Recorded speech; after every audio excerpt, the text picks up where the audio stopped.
Hey guys, welcome to your first video for key concept 3. We are looking at target 3A.1, add, subtract, and multiply complex numbers.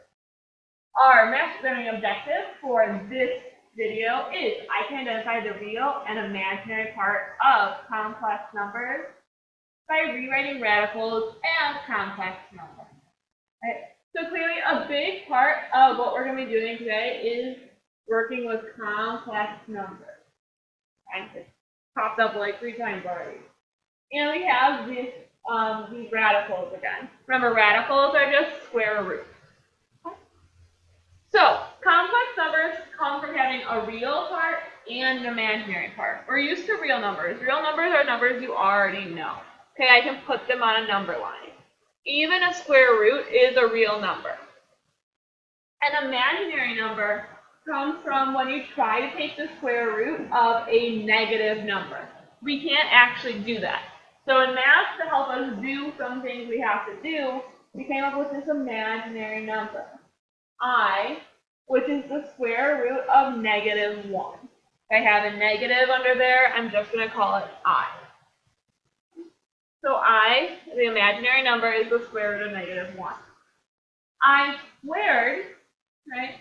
Well, if I do the square root of -1 squared, the square root and the squared cancel out, and I'm left with -1. Okay, this is a very important concept that we're going to start looking at in our next 2 videos as well, that I squared just equals -1.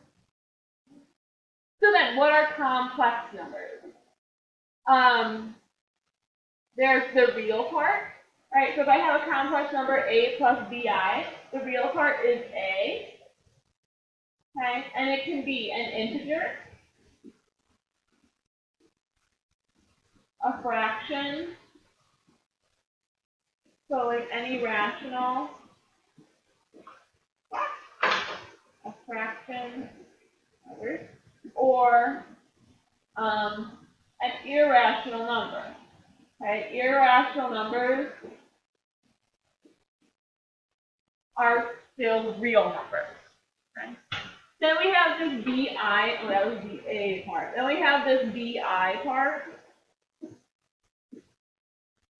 That's my imaginary part. Okay? And it's just anything with an I.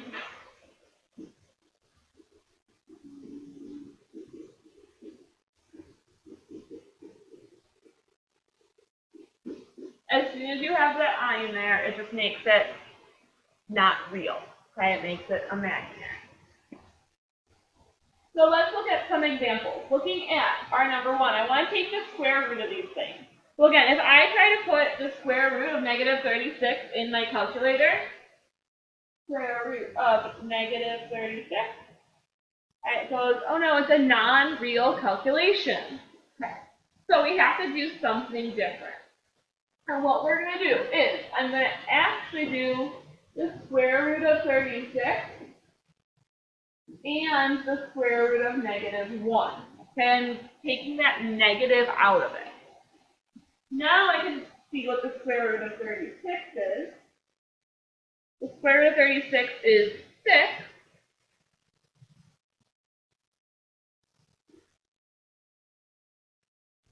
And the square root of -1, as we just saw up here, the square root of -1 is I. So this is 6I.